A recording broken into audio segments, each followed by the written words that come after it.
Hello అండి. ఎలా ఉన్నారు? అందరూ బాగున్నారా? నేను కూడా చాలా బాగున్నాను. ముందుగా అయితే ప్రతి ఒక్కరికి కూడా దీపావళి శుభాకాంక్షలు.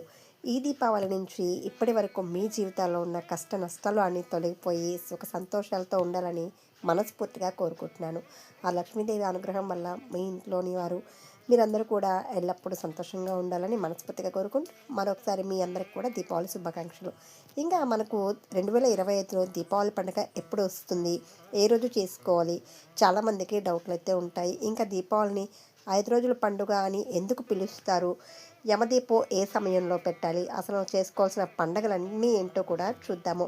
ముందుగా మనకైతే దీపావళి అక్టోబర్ 20వ తేదీ, 21వ తేదీ అమావాస్య గడియలు ఎప్పుడు ప్రారంభమవుతాయి? ధనత్రయోదశి రోజు ఏం చేయాలి? యమదీపం ఏ సమయంలో వెలిగించాలి? ధనలక్ష్మి పూజ అంటే నిశ్చిత కాలంలో అర్ధరాత్రి పూజ ఎలా చేసుకోవాలి? భగిని హస్త భోజనం అవన్నీ కూడా వీడియోలో చూద్దాము, తెలుసుకుందాము.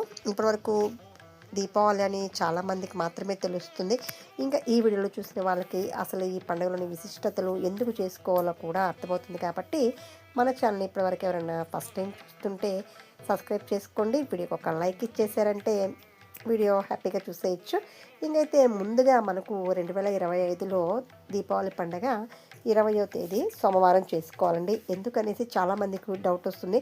మంగళవారం కూడా అమావాస్య ఉంది కదా, సోమవారమే ఎందుకు చేసుకోవాలనుకుంటున్నారు. కాదండి, మనకు మామూలుగా ఏ పండుగలన్నా కూడా సూర్యోదయం తర్వాత ఏ తిథి అయితే వస్తుందో దాని ప్రకారంగా దాన్ని అనుసరించి అయితే పండగ కూడా చేసుకుంటూ ఉంటాము. కానీ మనం అమావాస్య రోజు దీపావళి చేసుకుంటాం కాబట్టి అమావాస్య అంటే రాత్రి సమయంలో చీకటి అయితే దీపావళి వెలిగించుకోవాలి. కాబట్టి రాత్రి సమయంలో అమావాస్య గడియలు ఎప్పుడైతే ఉంటాయో ప్రదోష కాలంలో ఆ సమయాన్ని మనం అమావాస్య పూజ చేసుకోవడానికి, లక్ష్మీదేవి పూజ చేసుకోవడానికి, దీపాలు అలంకరించుకోవడానికి అనువైందిగా మనం చూసుకొని 20వ తేదీ మనకు అమావాస్య గడియలు ప్రారంభమవుతాయి.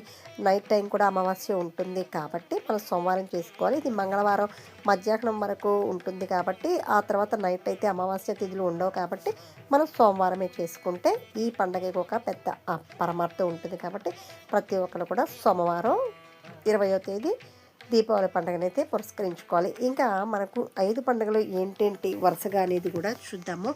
ముందుగా అయితే మొట్టమొదటిగా మనకు ధనత్రయోదశి అనేది పండుగ వస్తుందండి.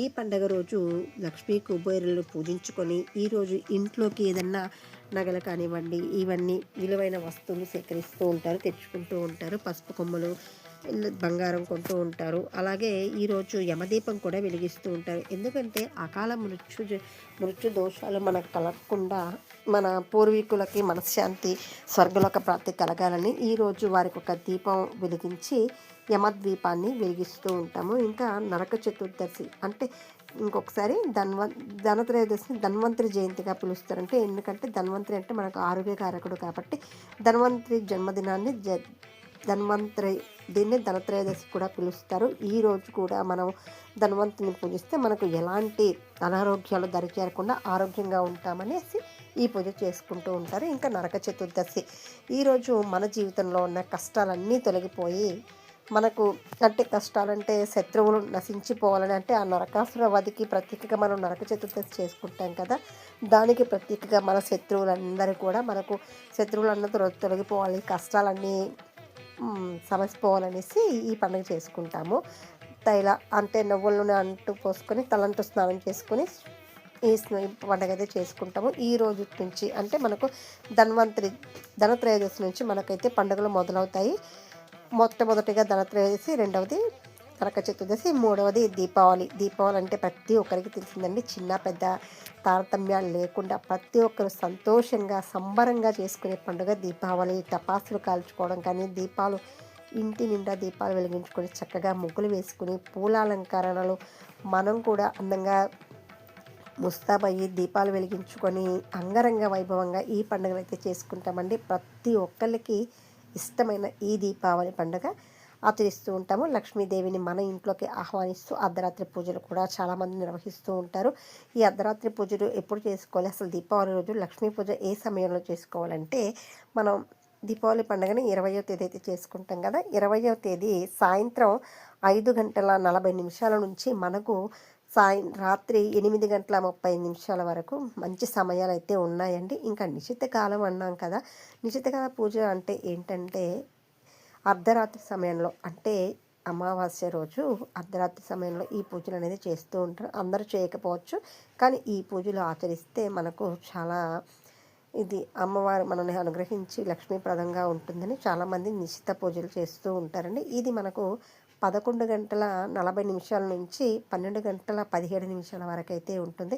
ఈ సమయంలో లక్ష్మీదేవి పూజని నిర్వహిస్తే మనకు సకల శుభాలు కలుగుతాయని నమ్ముతారు కాబట్టి నిశితకాల పూజ నిశిత కాలంలోనే చేస్తారు. ఇంకా 4వ రోజు బలిపాడ్యమి. బలిచక్రవర్తి సంవత్సరానికి ఒకసారి భూలోకంలోకి అడుగుపెట్టే పర్వదినాన్ని బలిపాడ్యమిగా పిలుస్తారు.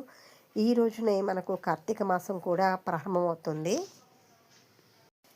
ఇంకా కార్తీక మాసంలో ఆచరించే పూజలు, నదీ స్నానాలు ఇవన్నీ కూడా మనకు ఈ బలిపాడ్యమి రోజే ప్రారంభమవుతాయి.